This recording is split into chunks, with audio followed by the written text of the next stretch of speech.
good morning, or good afternoon, Yeah. depending on where you're joining from. Welcome to CTA's brand new interview series in conversation with the Vaidya. I'm very, very excited today because Dr. J is actually going to be our very first guest to kick off this series. Um, and as you know, we wrapped up our very first guest series last year, which was called Women in Ayurveda. If some of you didn't have a chance to join us last year and are new to CTA coming to Ayurveda, we do have the event recordings available. So please let me know. I'll be happy to share with you. But super excited for this chat today with Dr. J. And I know some of you, this is probably your very first event with us with coming to Ayurveda. So, very welcome to you and very, very warm welcome to all of you who are joining us again. Um, as you know, our community is for Ayurvedic students and professionals. And I know many of you here know Dr. J already intimately as your teacher at Kerala Ayurveda, but many people who are joining today are also from other schools, Southern California University, Mount Madonna, as well as a couple of other colleges. So um, I'm very, very happy today because Dr. J is my teacher. He's also seen me as a rogi. So I am also very excited that I have this chance today to share sort of this journey that he's had in Ayurveda with all of you, and for me to have this amazing opportunity to also interview him. So thank you so much, Dr. J, for joining us today. Thank Um, you. Mhm. Thank you. This is so important, Shruti. As I mentioned, there are two parallel processes need to happen for Ayurveda in this world. One is bringing more awareness, public awareness, connecting with the world who are not even heard about Ayurveda. Then there is another world that is the professional world of Ayurveda, the students and professionals of Ayurveda. We need to nurture, nourish, and upgrade both these sides with the equal attention, because confident and capable professionals are the future of Ayurveda. So your effort in this area, this is, there are a lot of people blogging and, having websites and etc. doing for public awareness. There is only a very little or very minimal effort on supporting, guiding, interacting with the internal professional community of Ayurveda students. So this is so important. And this is the way Ayurveda grown from ancient times, from the Vedas. If you really look at it, there is a process called Tad Vidya Sambhasha. That means the professionals and students in a field interact each other, upgrade, update, and get more deeper. Since Ayurveda is an ocean, there may be people, they know one area more deep, but some areas they are slightly weak. right. Either they didn't get exposure. So with this interaction, you are going to make every practitioner more broader and deeper in understanding. So I really appreciate, and I am so proud of you, Shruti, as my student taking this initiative, and Thank, all my blessings and supports are with you in this. thank you so much, Dr. J. And that is such a lovely, I think, way to frame this. That it's really about people with who are working in this community, whether it's professionals, practitioners, counselors, for us to really come together and have conversations about not just technical topics in Ayurveda, but how we are looking at some of the contemporary issues that are going on in the world. How are we thinking about contributing to Ayurveda? It's as you said, it's an ocean, but all of us also have the opportunity to contribute in different ways. So this is really a forum for us to speak with seasoned Vaidyas and understand their thinking, as well as share our thinking, and sort of influence each other. So I really love how you frame that, Dr. J. Thank you so much. Thank you. So before we get started, just a few things to about the format of this event. So last year it was a little bit different with women in Ayurveda. We used to do more topic based discussions, so speakers would come and share sort of their subject matter expertise about a certain topic. This format is going to be more interview based. So what I would love to actually do is, as we go through certain different questions and discussions, I would love to take people's questions and comments as we are going along. So, maybe what you can do is, as a start, that as we start the conversation with Dr. J, everyone can sort of switch off their video and audio so that we can all focus on the main discussion here. And as we're talking about different things, please share your questions and comments in the chat, and we will read them as we go along. If you really would like to join the conversations through audio, then please raise your hand, and I will open it up for you to actually join through more of an audio input. So how does that sound to everybody? Yeah, sounds good. Thank you, Shruti. All right, lovely. So please just take a moment to switch off your audio and video for now, and we'll get started. All right, I think we are looking good. Okay, so Dr. J, I have actually had a chance to interact with you over the last almost 1.5 2 years, but I still would love to start this conversation with really talking about your practice, and Okay. when you see yogis. um, so what I'm very curious to learn about is, I think every Vaidya has their own unique approach to Mhm. Ayurveda, right? Like maybe some of them lean more towards certain lifestyle practices, or certain Vaidyas work with certain kinds of conditions. Maybe they have a specialty. How do you think about your practice in Ayurveda? Okay. So, by the way, when I moved from India to America, I totally reframed the way I consult, because I felt the requirement is different. Right. In India, we do an assessment, and primarily what herb formulation, maybe some very specific suggestion about condition specific dietary restrictions, or add this, reduce this, just 5 minutes, 3 minutes on diet or lifestyle, maybe 5 minutes max. Right. But here in the US, when I shifted, half of my consultation time, I keep it for educating the person. Because in India, they may not know the technical Ayurveda, but the lifestyle or the diet and the spices, etc. It's a part of the culture. Right. Only we need to make only remarks specific, condition specific. But here, you need to even tell them what is Ayurveda. So it's so important. I felt that, and that helped them to, yes, this makes sense. Yes, it will be helpful for the practitioner to connect with that yogi and help them to continue. So that is one, what I do. I will make sure that I created a process, step-by-step process. I won't keep any stone unturned in the process of consultation and guidance. I use all the tools. I use the dietary and lifestyle guidance, and I have a system which I follow. There is a systematic process. Then, of course, finally, I need only 5 minutes to suggest what herbs or formulation they need. So I give importance to everything, from diet and water intake and breath and perception and their sleep and activity and work, everything I cover.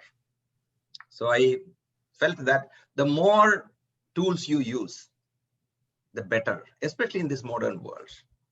So that is one thing. Second is about any speciality. After my formal education, I spent more time in going more deeper and learning in two areas. One was, in fact, three areas. One was Kshara Sutra, which I am not able to practice here. It is the medicated thread therapy, very unique parasurgical method for anorectal disorders like fistula, hemorrhoids, etc. Then second was Panchakarma. I have gone very deep into that in my practice, as well as additional training with very senior Vaidyas, went and stayed with them, etc.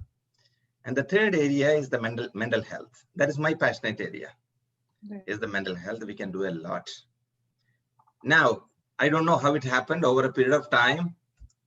Even in India and here, I attract a lot of children in my practice. I never told I love that. I never advertised that I work with the children, etc. But I don't know. I attract a lot of pediatric cases in my practice, both in India and here. And I love working with them. And I found it is much easier to work with children than adults. Right, right. That is fascinating. Yeah. And so you mentioned two, I think, very important areas: mental health and pediatrics. So are these sort of, if you look at, the rogis that you get typically, is this sort of, they're pretty common, like the rogis, that the types of rogis that are coming to you, that tends to be around mental health, or like child, pediatrics? Or are there also other very common sort of cases, like whether it's, diseases or conditions? Like, I'm trying to understand, like, what are the most common types of issues that people come to consult with you about? I get all type of cases, all age groups, all type of cases, complex cases, chronic cases. And regarding mental health, I found that not even 99%, maybe 100% of people coming for an Ayurvedic consultation, there'll be some component of the mental side we'll have to cover. Whether they mention that in their case paper or they mention to you during the consultation, doesn't matter. In the assessment, you will understand that some areas definitely they need some support. Right. So the mental aspect, and I have a lot of pediatric cases, but it's not that I see every age group, every condition. Right. Yeah, I think with regards to the mind, as we learn also in Ayurveda, it is such an important, like, the senses, a sense beyond the senses, and without really working with the aspect of the mind, any behavioral change is so difficult, right? And we talk a lot about how to get rogis to comply with the protocols that are suggested. So definitely, I think the aspect of bringing the mind and understanding how people function to really customize recommendations for them becomes important. So that definitely makes Sure. Not only that, everything, whether your yogi is going to follow your suggestion or not, depends upon your mindset. right. Because, as Ayurveda very clearly says, there are only three types of human actions we do in this whole life. Only three types of human actions: physical action, mental action, and verbal actions. Only three. Kaya, Vak, Mano, Bedena, Karma, Trutha. Three actions. And most of the physical actions are controlled by mind. Even you want to pick up something, your mind need to tell your hand to go and pick it up. Right. So most of the physical actions controlled by mind, all the mental actions controlled by mind, all the verbal actions controlled by mind. That's why you must have heard this from me many times. Mind is our hero. If you want to take care of yourself and others or the nature, anything, your entire action depends upon how you frame your mind, even in your own life. Right. So, yeah. Very true. I think, like, one of the other things, I think, especially talking about mental health, and you practice in the Bay Area, so we are, and I've lived in the Bay Area for almost 10 years. We are surrounded by people who are in extremely busy jobs, and with a lot of exposure to technology. How do you think about really mental health in the context of super busy careers, stressful lives? What is your advice to rogis around managing all these plethora of influences and stimulus that we're surrounded with? First of all, there is no escape from your real life. Whatever you do or wherever you are in your life, that is a reality. How to work with the reality is the only question. There may be a lot of good things, there may be a lot of bad things, not healthy. You don't have do you have any escape from EMF, the electromagnetic field? I'm telling you today, that is going to be the future health hazard. Even right now it's the health hazard, but it will be more prominent when we move from the 2G to 3G to 4G to 5G, we are, because this is the same electromagnetic field our subtle system is working on, right? Right. So I found in last 3 years, more cases with the mental and neurological, the subtle system imbalances. For example, feeling dizzy or not able to sleep, unnecessary and restlessness of the mind, twitching, abnormal movements, Right. and headaches. There are a lot of such symptoms. Whenever I see this, I check with them whether their bedroom is near to the smart meter, the electrical, the smart meter, or they keep their cell phone switch on during nights. And that is one of the key area. I make sure that I advise them on that, and that makes a difference. You don't have any idea how it is going to make a difference. Now, regarding the Bay Area, the stress and engagement, we are all in a rat race. There is no life. The question is, are you working for living or living for working? I know even some of my friends, first they get up and go and check the emails and answer. They go and have their breakfast, continue. After each meal, they continue. Even after night dinner, they continue before they sleep. So the question is, are you living for working or working for living? So I try to appraise them and guide them on finding a balance. Hey, there is a life, there is a you with the mind, emotion, your family, etc. Right. You should not lose that. Your kids 4 years will never come back, right? Right. That 4 year time is only that 1 year. After Right. that it is 5 years, it's a totally different child. Right. So I try to help them and guide them and find at least a little bit time, Right. because sometimes they will technically think that I need to spend with family 1 hour in the evening. Even that during 1 hour, they are saying when it is going to finish so that I can go and check my email.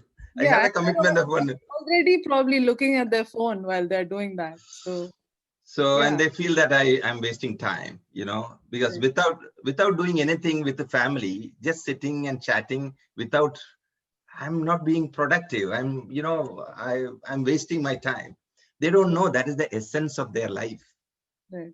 The real beautiful essence of the life is spending time with the loved ones without any reason, without any goal, and without any outcome expectation.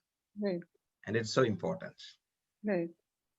So, Dr. J, now I'm going to ask you the same question. Are you working for living or are you living for working? I ask myself sometimes this, whenever I teach this in the classes, I reflect myself. Then, I try to find some balance, but as you know, I work, uh, more time than usually a professional's expectation of 8 hours, etc. Right. Then I feel that, I'm not working actually. I'm just living. This is a part of my dharma. It is not that I don't eat. I eat in time. I sleep in time. I wake up early. I have my own rituals. Right. And okay, if you ask me, you could have spent a little bit more time outside your work. I could have done. But I feel that this is so important for me now. Students like all of you, this is the pioneering state of Ayurveda in the Western world. So the more time I can spend, the more effort I can put, I can help this system to grow much faster. So I feel that as my calling, that maybe I'm justifying what I'm doing, but I strongly feel that this is my calling, and I enjoy every day. When I teach, when I consult, I thoroughly enjoy. But I try to find a balance, the basic, routines of Ayurveda, etc. I get up early, I have my own rituals and all those things. Try to manage well, but I can have a little bit more downtime. That is true. Hopefully, when you're all coming up as practitioners, doctors, etc., then I will go and have more downtime. So actually, what are some of the rituals that you follow in your Okay, so I usually, get up by 5 o'clock in the morning, 5:30. If I am a little bit late to sleep, I may get up at 5:30. Then after the basic, the ablutions, etc. And I have my own a little bit of a stretches, breathing, and meditation. It is not 1 hour, 2 hour, and all.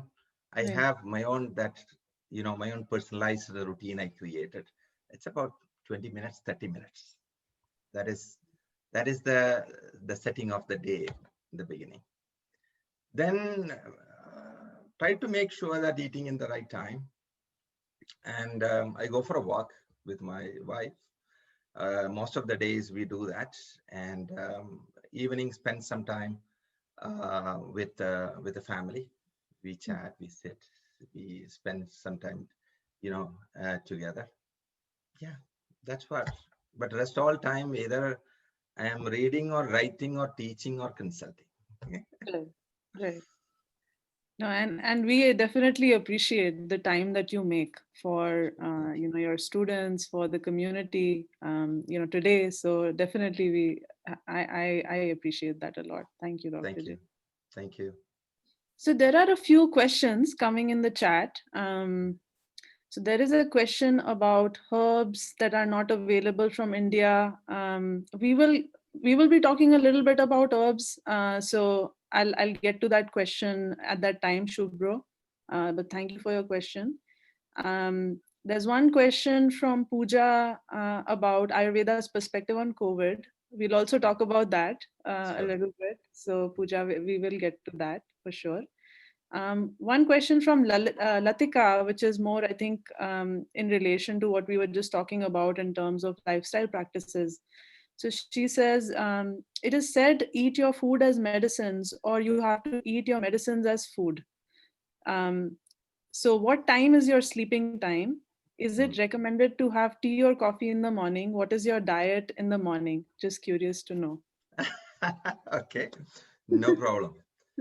See, I wish to sleep by 10 o'clock, but sometime it can go to 10:30, etc. Because I work with India team a lot, you know, on various things, doctors in India, etc. So usually 10 to 5, 10 to 5:30.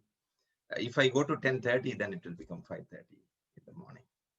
So that is my usual pattern. There can be here and there changes. Then what was the next question? The question was about your sleeping time and your diet in the morning. Oh, my diet. I am a South Indian. I eat only red rice, the matta rice, always the best rice, right? Rakto Mahan as Vagbhada. So, and I have morning is normal Kerala breakfast. Either some dosha, chutney, and sambar, or idli, or puttu, or idiyappam. There are a lot of different type of breakfast we do in India, cooked warm. Okay. And I'm so blessed that my wife is a very good cook and she enjoy cooking. She is an Uh, amazing cook. I've tried some of the food. so she helps me. Without their support, it would be difficult for me to do what I'm doing now. They are Right, really a pillar. They're helping me to continue this right, journey in this way. right, So. right. And that is always so nice to see, Dr. J, that you always mention how your family supports you with this amazing work that you do and all the time that you make for us. Um, so it's always lovely to see that. And I think this is Sure. something that as you know, like a lot of women are your students. There are a lot of women that are coming into Ayurveda and want to be professionals and practitioners, and I think this is a challenge for them that Hmm. they want to continue to be the support for their family, but also want to take on Ayurveda in terms of their career. So that's definitely a challenge they face. Do you have any advice for them?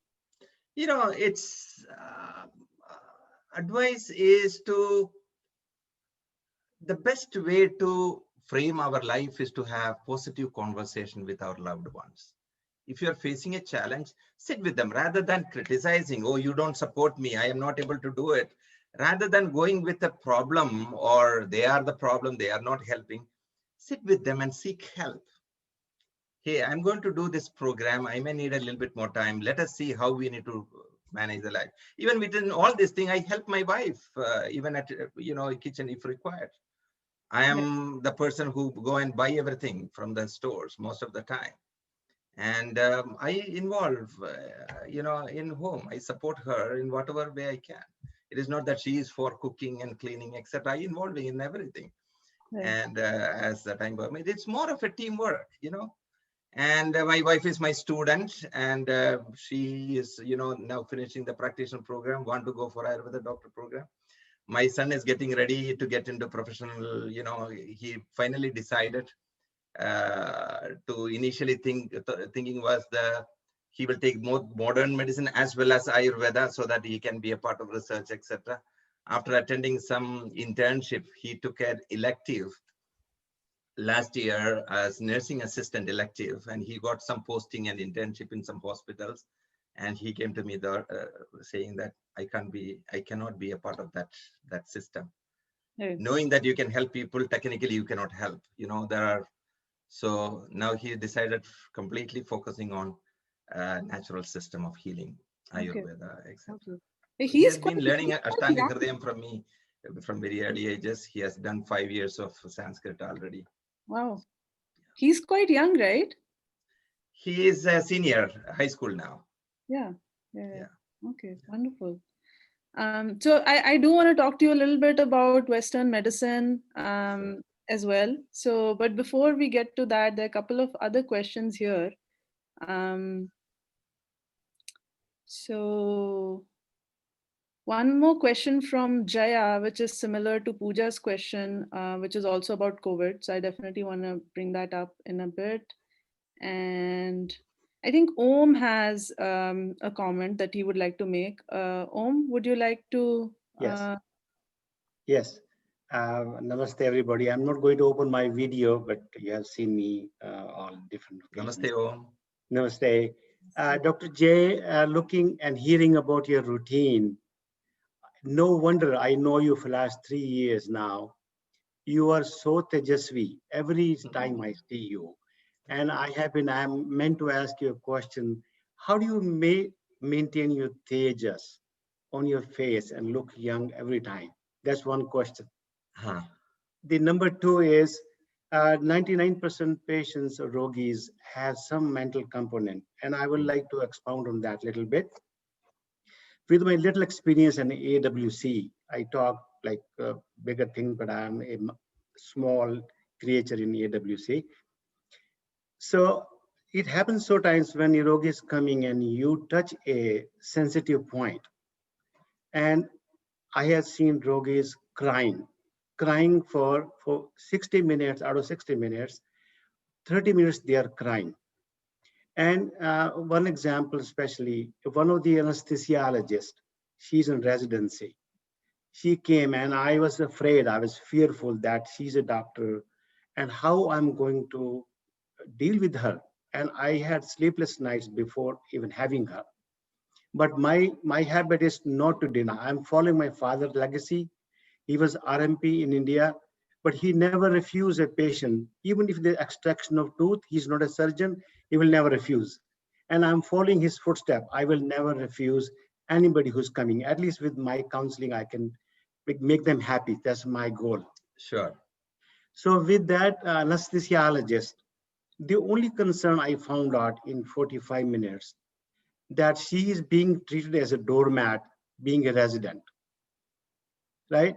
And so I will not say the whole story, but I can tell you the kudos to myself. When she left, she sent me an email to me and Amita.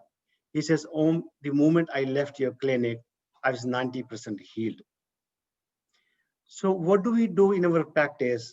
Forget about the herbs, forget about the diet and lifestyle. Just giving a shoulder to somebody and crying and just listening to them. So where that counseling part fits into our schedule as a practitioner. Very good. Very good. First of all, the Tejas, I'm not doing anything specific. I always feel that one is your overall health. Second is your mind, your mental status. This can be this by just what is going on in your mind. So keeping positivity, keeping an internal, our blessings, our opportunities, our excitement will bring that, that ages on you. One is the physically what you hold. Second is the core of your reflection on your face. There is a saying in Kerala that your face is the mirror of your mind. Okay. So that will be my suggestion. I'm not taking anything specific for this. So second is about, that's a very important point. That is the best thing what you can do, Om. That if they spend an hour with you, hour and a half with you, through guiding them, through giving them that hope, through encouraging them, empowering them, inspiring them, accepting, listening to them and saying that I can understand your condition. And no worries, life is real. You need to face this, right? So far it was your problem. Today onwards, it is our problem. I am here to guide you and support you. These simple things, we are all human beings with a heart, the heart, not only the brain, the heart. If you're able to touch the heart by listening, understanding, and acknowledge that you can understand their feeling, you are there to support them and show them the path, how they can help themselves. You can see the shift in that individual in front of you in 1 hour or 1.5 hours. Usually in internship, I show my students that in front of them, I show them how that individual is shifting over a period of that 60 or 90 minutes. I totally agree. That is an important part of our Ayurvedic consultation and counseling. I make sure that in that 45 minutes of education period, half of my consultation time, I will, in each context, I will be adding this to make them more aware, helping them that we acknowledge and understand their situation, and we inspire, we show them the path, we give them the hope, and that will help them. That will elevate them as a human being. You can see that in front of you. Thank you for sharing that, Om. Thank you, Dr. Jay. One question from Swati. She's saying that I'm struggling with pranayama practice in the morning or any time in the day. I feel the day doesn't start without prayer and a hot cup of tea. I can't set the platform for pranayama. Please, suggestions, please. The problem is when you see everything is different departments, yoga department, pranayama department, meditation department, it should be a flow. Department. Life is it's a compartmentalized, yoga separate, pranayama separate, meditation separate. It should be a flow. There should not be any difference between your yoga, pranayama, and meditation. You need to regulate your breath even while doing Surya Namaskara based on your constitutional condition. You can personalize the Surya Namaskara, whether you are holding, doing it fast or you are doing it slow. There are different methods. So pranayama should be entangled in this process of, and of course, in between 3 minutes, 5 minutes. One issue what I felt is people plan for 1 hour yoga, half an hour for meditation, another half an hour for pranayama. It will not be sustainable. You may be a professional, you have your own engagement. You customize that in a way that you are doing essential item for your life according to your condition. And pranayama need not be 1 hour, half an hour. Regulating the breath in between your yoga, spending additionally, that could be alternate nostril breath or taking diaphragmatic breath or whatever breath you want to do. Incorporate that as a very small piece in between, right? 5 minutes, 7 minutes based on availability.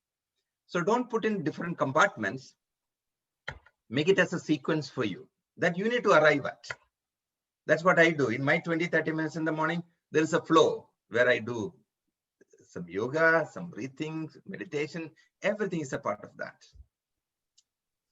So, okay. Make it simple and practical.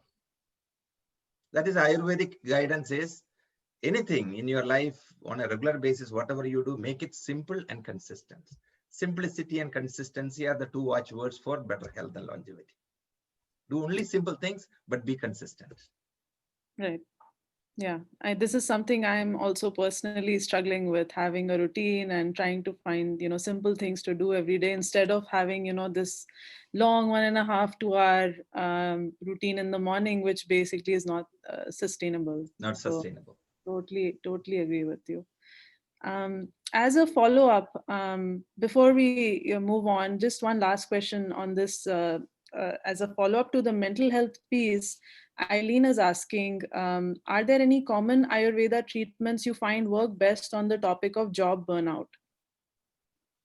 See, you mean any specific formulation or methodology? It's all need to be customized. We have a lot of herbs and formulation, good for the mind, as well as the body, for all stressors and burnout. There are a lot of support based on your constitution and condition. There are many rasayanas. There what you need to do is more of rasayanas.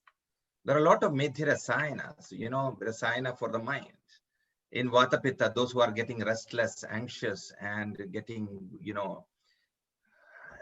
burned out, preparations like Kalyanagam Kridam or preparation like Brahmi Pearl, Brahmi Kridam, etc. Those type of supports are very good. Look for, this is the principle I want you to follow. In burned out means you are stretching beyond your normal capability. That means you are draining your energy beyond normal. So you are not able to sustain, you burned out. So it's a Vata Pitta problem. Vata and Vata Pitta problem. Look for rasayanas, which are balancing Vata Pitta. And according to what system is getting more affected, look for such rasayanas and use it. That is one way of doing it. And I mean, Nidana is also so important on that, right? Like identifying what is causing you stress, what is making you go beyond your capability, like what is the environment? Is it certain situations that you're putting yourself into that are creating that effect? So Nidana is also so Good important. point, Shruti. Many a time, there is no escape from those stressors or stretches. Everybody has their own deadline, they have their own boss, and salary may be 5% increase, but their work will be 20% more than the previous year. The same one human being. Right. And one is, stress is not outside, stress is inside. Stress is not about what is happening in the office. Stress is how you take what is happening in the office. Right. So the self-care and self-management is key in stress management. You may not be able to change the office situation, but you can change yourself, how you take it. If your boss is always finding fault with you, you can say that he's always like that. No point I'm worrying about it. I'm going to do my best and keep going. Whatever he can say, whatever he wants. So you may have to ignore certain areas. Then strengthening more. Sleep is so inevitable for those who are having tendency to burn out.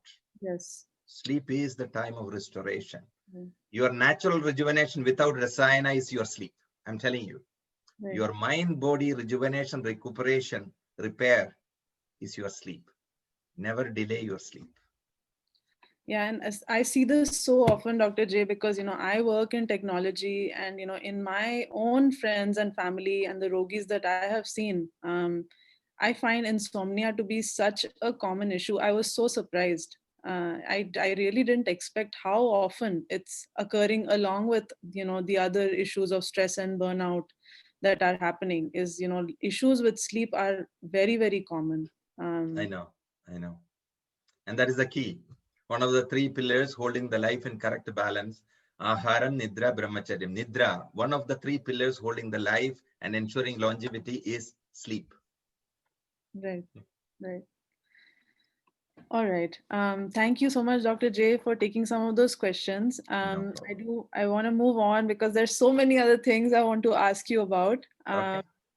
So I wanted to talk briefly about Western medicine. So I mean, a lot of people that are coming to Ayurveda, including my own experience, is that somewhere or the other we feel like there are challenges with the Western medical system, and a lot of times the issues that we are facing, maybe our blood tests are done, our hormonal tests are done, everything's normal, but still I'm having an issue. I'm having issues with sleep, I'm losing my hair, I'm having other like energy issues, feeling low energy, my digestion is not good, but things are not really, we are not able to explain it from a Western medical standpoint. So I do see that a lot of people are turning to Ayurveda and to, I think, holistic approaches as a result of that. But I think that there is also the aspect of, we, if you compare Ayurveda and Western medical science, like Western medicine has such a massive reach, right? So in every small town, city, in US, in different countries, even in India, you can find hospitals and doctors, Western medical doctors. So the reach and access is phenomenal, and it's helping a lot of people in emergency situations, in critical conditions. So there's definitely a huge role that Western medical system has to play in the world today, which sometimes we tend to forget when we start looking into holistic approaches. So what do you think, like, from in Ayurveda, what can we learn from the Western medical system? See, first of all, every system has its own limits and its own, speciality, capability, strength and weakness with every system, right? Now, the reachability of a system depends upon many factors. Some of the factors helped with modern medicine is one, the instant gratification, instant results. Many a time for a yogi, relief of symptom is, oh, I'm fine, I don't have headache.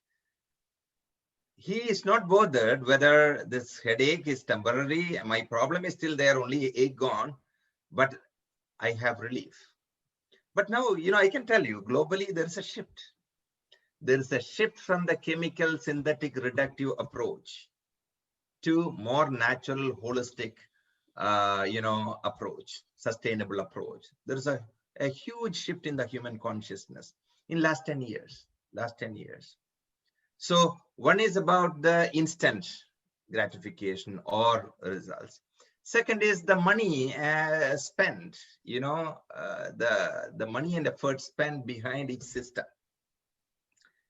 And I'm telling you, the fundamental way to make Ayurveda to reach more areas, more people, acceptability is only through building awareness. Mm-hmm. Now, about conversing with a yogi about Ayurveda, they are coming with a blood test or MRI reports, and how you can explain yourself. The problem is when you try to explain in the modern medical terms Ayurveda, there is a problem because it is a totally different approach to life. Mm-hmm. Totally different approach to life. So rather, that's why I'm spending more time in my consultation. I will build from the base, the foundation. I tell them how the system works. And I invariably found that in that half an hour, 45 minutes of that, whatever I'm going to guide them, that makes sense. People are not dumb, they are intelligent. You need to explain them in simple layman's language to explain them. It's a common sense science. It is not a rocket science, it's a common sense science. What I found in young practitioners is 2-3 problems I found. One, they try to bring all the dosha, dhatu, malas and try to explain to people.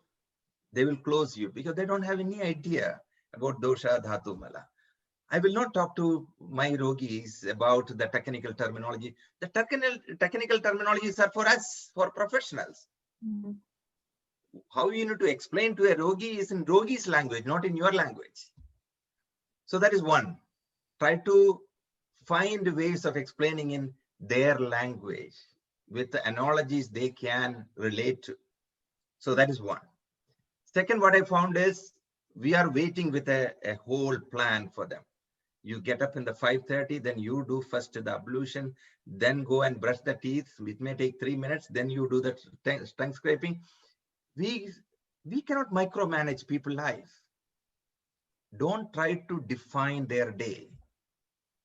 Give them principles. Ayurveda is not a prescriptive science. Ayurveda is not a prescriptive science. Ayurveda is a science of guidelines for health and longevity, right? It is the science of life. It is just principles and guidance for life. You can incorporate that in whatever way practically possible in your life. Don't think that if I'm not able to do half an hour yoga and pranayama, what is the point? I'm not doing it. No, you do 5 minutes, 3 minutes of pranayama. So be flexible, be simple, take it easy. Don't be so rigid and prescriptive in your approach to people. Give them the idea why and why not.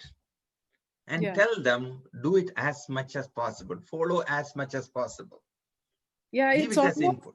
it almost shifts from, like you go to a Western medical doctor who spends literally like 5 or 10 minutes with you, doesn't ask you anything about other than what symptom you're having, to this other extreme where now, we're trying to tell you how to live your entire life.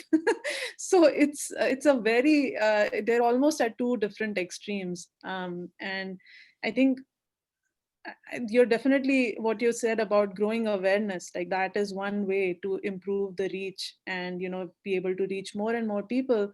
But I think there's also the issue of like, uh, Ayurveda is still expensive. Like seeing an Ayurvedic doctor, like insurance doesn't cover it, so people are having to pay out of pocket to see the Vaidya, to also pay for the herbs and panchakarma, right? So it does actually come out to be fairly costly. So that's, I think, another issue also in terms of expanding reach to a variety of people, and especially if you think about lower income minority groups in this country. There's hardly any exposure, I think, to those groups To for tell you Ayurveda. frankly, Shruti, if you really look at the cost, Ayurveda is not at all expensive. You know how much we are unknowingly paying for the Western medicine each? One of my colleagues, her husband got one day a little bit of, during sleep, she felt a little bit of a twitching type of thing. She thought it may be a seizure. It was not. And she took him to a hospital in Seattle, and 24 hours or 30 hours, her bill was $18,000. And she was so happy that she had to pay only 30% of that. The rest insurance paid. Don't think that, Ayurveda is very expensive and modern medicine is not like expensive. You are already paying in a different way. Okay, that is one point. Second is, it is true that since Ayurveda is not a licensed healthcare practice, everything is out of pocket. These days, we are able to take the HSA, the health savings account. You park your own money and, not putting in the tax, and the HSA we are able to take. This is where the Ayurvedic professional community need to focus on. Supporting the National Ayurveda Medical Association, supporting your state organization, and helping gradually to take Ayurveda through the licensure process. Once Ayurveda go through the licensure process, like naturopathy and acupuncture, Ayurveda also will become under insurance and under the formal thing. And we can also enjoy that. Till that time, we need to see how we can support those who cannot afford. I always encourage my students, once in a month, at least once in 2 months, keep one day for, donation clinic or some selfless practices. Join, all of you join together as a group. You do consultation, in Fremont. This month, this day, there is a free consultation camp by Ayurvedic practitioners. Call all the students to join in. And we can devise many methods in supporting people who cannot afford. But it's true that if you need to take it from the pocket, you feel that you are paying more. In reality, it's not. Right. Now that's a really good point that you made about pro bono, doing pro bono work. And this is something each of us is able to do, right? Exactly. We don't need anyone else's. We don't have to rely on anyone else for that. We can take out time and do this. And also, I think what you said about HSA makes a lot of sense. Is that possible today for people to use their HSA savings? Yes. Okay. Yeah, at That's good. Kerala Ayurveda in Milpitas, we are able to take the HSA, not the FSA. There are different things. Health Right. Savings Account, HSA, we are able to take the card. Okay, wonderful. Yeah. Yeah. There is a question. There are a couple of questions that I want to take here. So Deepa has let me scroll a little bit. So Jaya made a comment about, Western medicine as a reductive system based on the model of a machine breakdown. Sad, but that is the truth. Sure. Swati says, yes, that's so true. I referred many friends to Ayurveda, but no one reached out to consult because they did not want to pay out of pocket. It's devastating how people don't give priority to preserving health. I mean, I think that's kind of a harsh view to take, Swati. I think the issue is that people are used to a certain system in this country. And what we're asking them to do is change the system that they're following. So there is inertia, I think, because of that. And then it's going from out of pocket. So that, people feel like they are now paying, $200, Sure. $250 for a consultation. That feels like a lot, as opposed to, let's say, $20 copay that you will Okay. need to pay. And they don't So know that they are paying much more, beyond. I have two tips on this question. One is, as I mentioned, every system has its own merits and limitations. Please avoid or refrain from criticizing other systems. That should be a policy what we need to carry. Every allopathy doctor is trying to do the best for their yogis based on their knowledge and their system. Nobody want to create problem for their patients. They are doing their level best. So working with the system, there may be systems which are not good or etc., but still they are existing. We are in the real world. How much, without contradictions, how much we can align with the people and make the shift, that will be that much easier for Ayurveda to grow. Whenever you go head on, it will not help Ayurveda, it will not help others. Right. And Ayurveda being a mother of all healing sciences, it can fit in everywhere. I have my graduate as oncologist. I have pediatric graduates. I have general medicine practitioners a lot done my Kerala Ayurveda's program. Pediatricians, gynecologists, osteopaths, psychologists. It can fit well everywhere. Building positive awareness about us is the right thing to do. Yeah. And again, accommodating, not being too rigid. And at Kerala Ayurveda, we are very clear that we never deny because somebody cannot pay. We'll find certain avenue to incorporate them. If they say that they cannot pay, I do a lot of that kind of work. And we do conduct internship consultation where we Vaidyas will be there. And it is their contribution. If they don't want to pay, that's fine. They can do the consultation. It is not students will just consult them and leave. We Vaidyas will be a part of the assessment, guidance, etc. And they need not pay anything, right? So there are avenues. Yeah, and actually Anjali also made a good point here, which I want to include.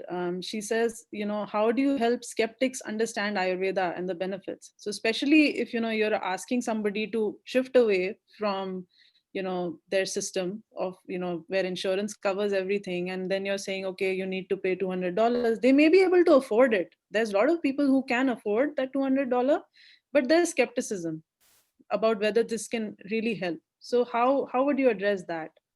See, if you are able to stick on to your own principles, if you are able to convey your own principle, I do this, day in and day out, right?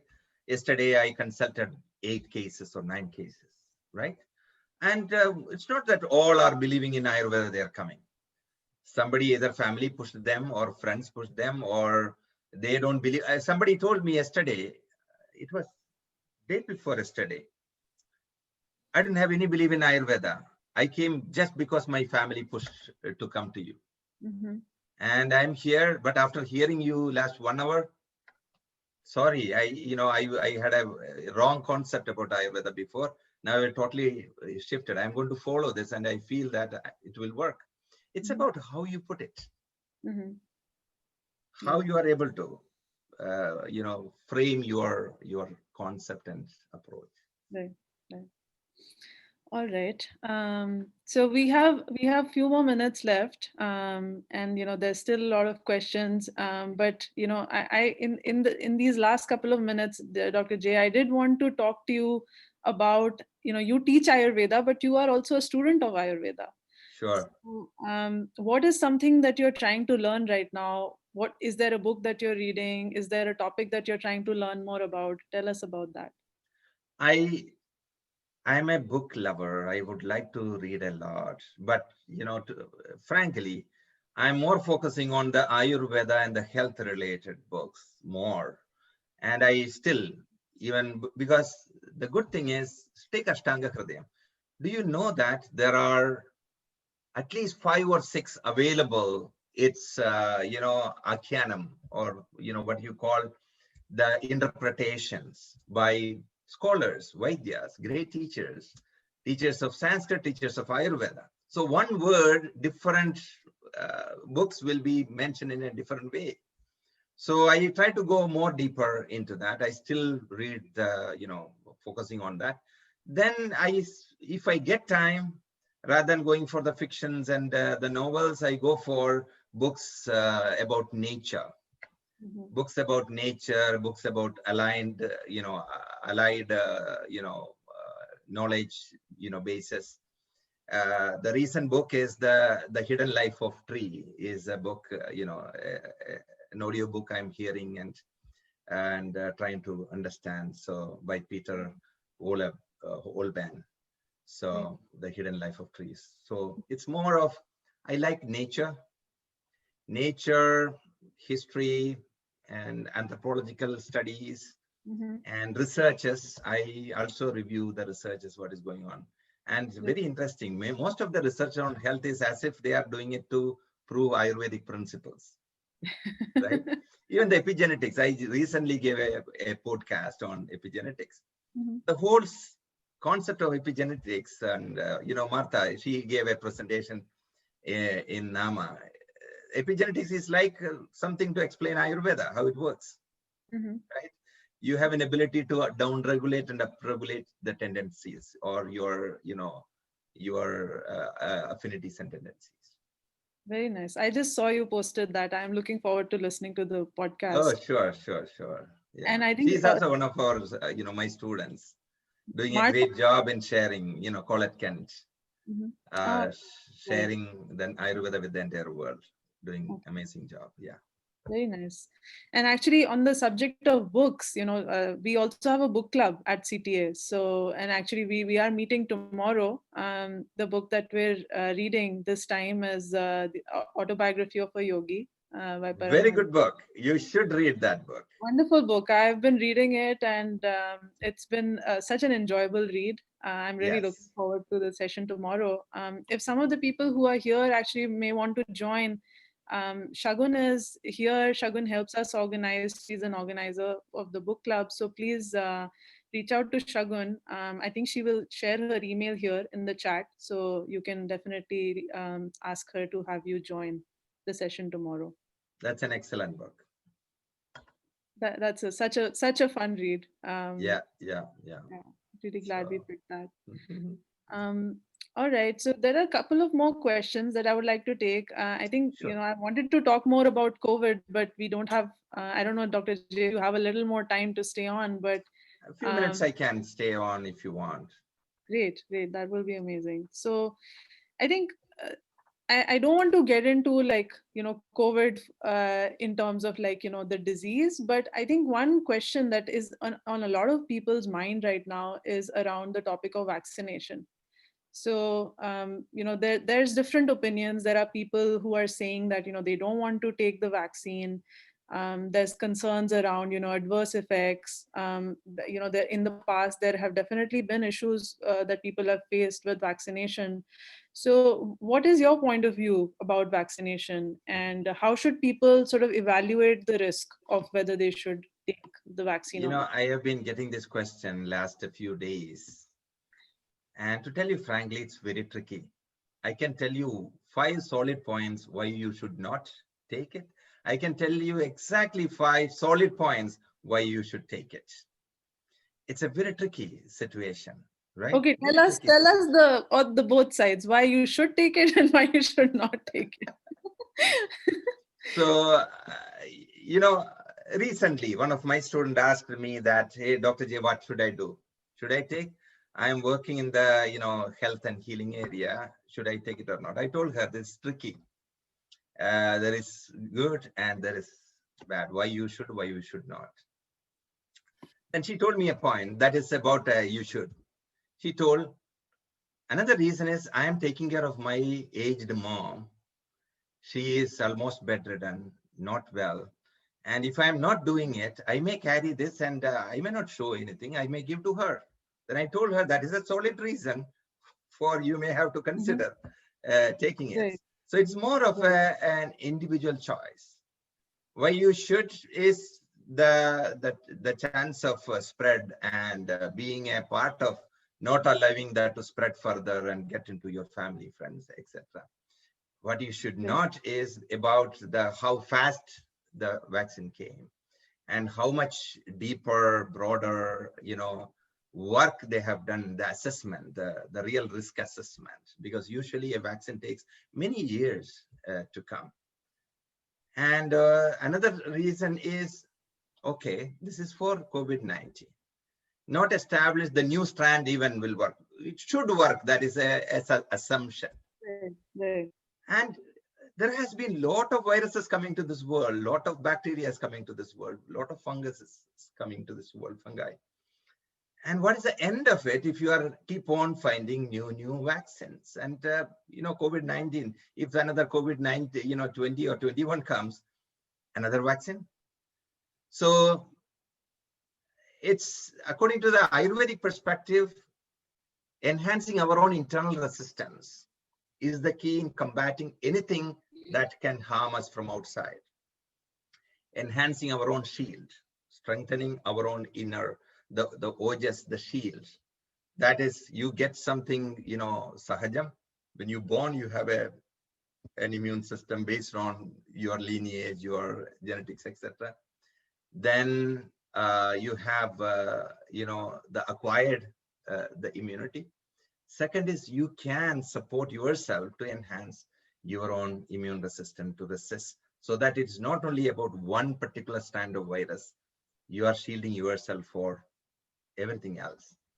That is the real Ayurvedic approach of this. Otherwise, if you go behind viruses and bacteria, there is no end to it, right? It is like antibiotic. You are taking antibiotic for get rid of the bacteria today in your body. What about the bacteria coming after 3 weeks, right?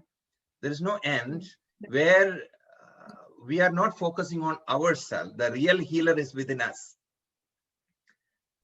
We are focusing on outside and, trying to create the resistance within us. So there is pluses and there is minuses. I'm not here to tell that all of you should take. I'm not here to tell that you should not take. Based on your life situation, based on your information, your learning, I want you to take an individual decision on that. That would be my guidance to you. I know you are not expecting this answer from me. You are expecting a yes or no. Yes, But we there need are a formula, situations. Dr. J. We need Pardon? a formula. We No, need there a are situations, formula. as I like you mentioned, I need to take care of my aged mom. She is already bedridden, not well at all, with a lot of conditions. If I'm not doing it, I may be harming her. That's a good point, right? So like that, you assess your own situation and life and take the decision. Because I don't think it is fair for me to just give a blanket statement. I want to be realistic. I want to be, so. No, I totally get it. I'm joking, Dr. J, but this is obviously this is not a blanket yes or no answer. I think each of us needs to make this individual assessment for ourselves. Correct. So correct, I appreciate it. It is difficult. There's one question. Certain decisions are not easy. It is difficult, but that's the way life is. Yeah. All right. One question from Preeti. Does Dr. J have a favorite Ayurveda book for clients, which is easier to understand? Yeah. Yeah, one of the book what I suggest is for the Western world is there is a book by Dr. Robert E. Soboda, Prakriti or Your Ayurvedic Constitution. Mhm. His way of writing is nice and easy for people to read. Right, Prakriti or Your Ayurvedic Constitution. That right. is one of the book I suggest for beginners. I have many yogis, they ask, oh, it's very interesting. Can I read something? So, yeah. Okay, wonderful.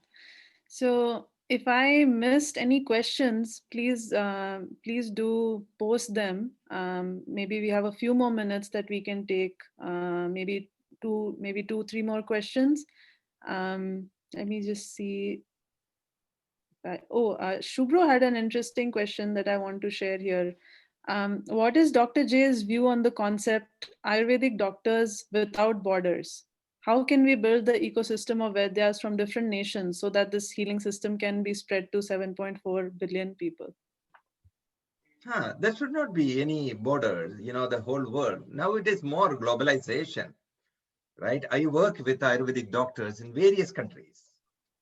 And I have my friends in Australia, in Europe, in, South America, and everywhere. So we should have, that.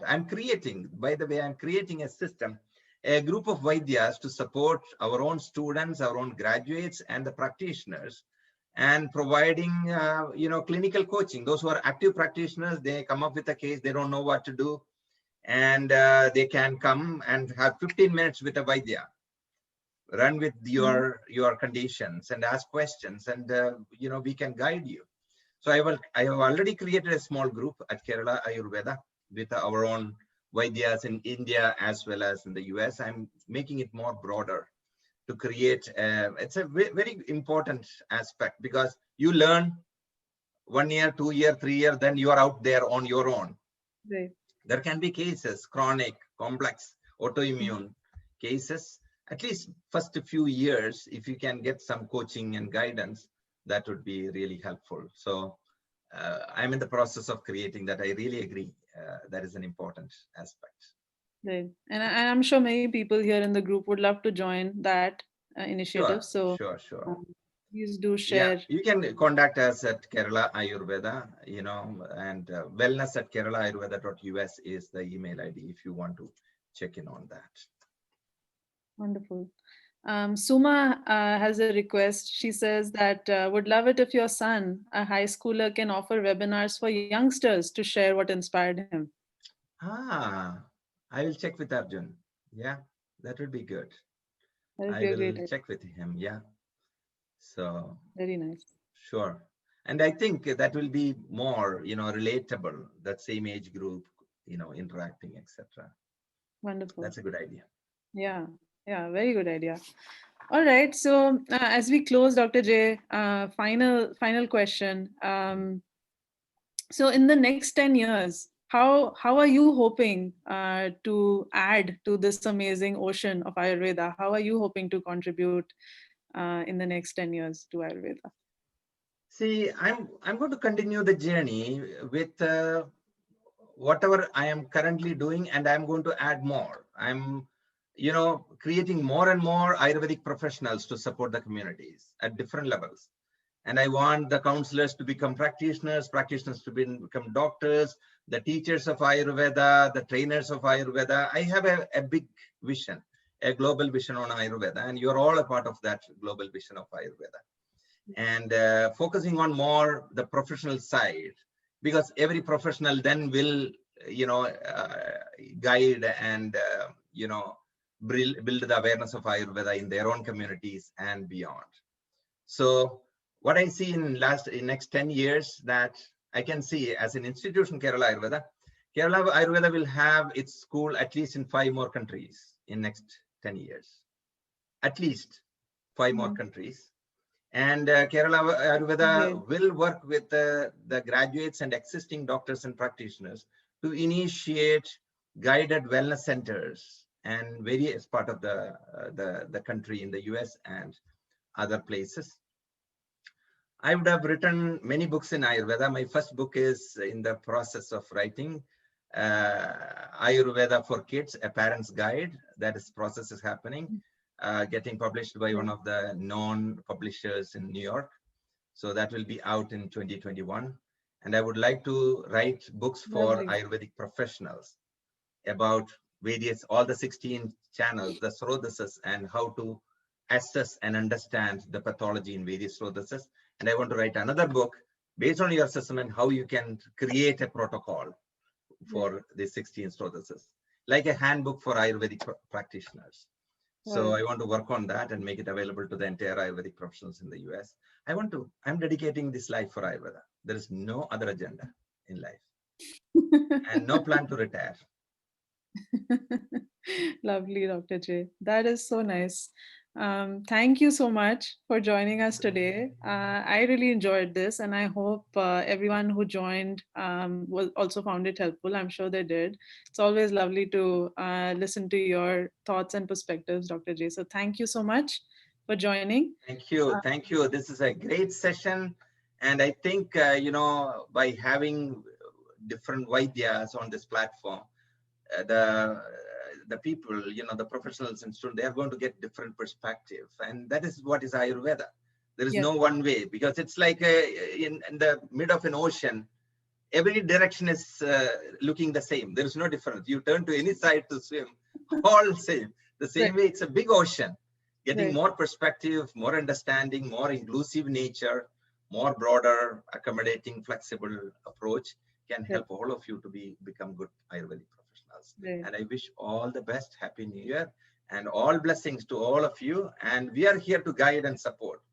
If you want to learn more about Ayurveda, professional programs, consult anything in Ayurveda, we are here. That is the only thing what we do in our life. Feel to keep in touch. And Shruti, continue your journey. Seek any help you need in this, any guidance required, please keep in touch. Thank you so much, Dr. J. A lot of messages coming in the chat, appreciating the session today and saying thanks. Thank you to all of you for your encouragement. If any of you are new and haven't yet joined CTA as a member and would like to join so that you can be part of our WhatsApp group and would like to get notifications about upcoming events and series that we will be doing, I'm just posting a link to our sign up. Please do sign up as a member because a lot of benefits that we offer are exclusively for our members. It's of course free to join. So I look forward to seeing many more new members at CTA. And thank you so much. We have our book club event tomorrow. We will be having our community hours event later on the last Friday of this month. And next month, we will be back with our next conversation with the Vaidya. More information coming on that soon. Thank you so much. Keep going. All the best. Thank you. Happy New Year to everyone. Thank you. Namaste.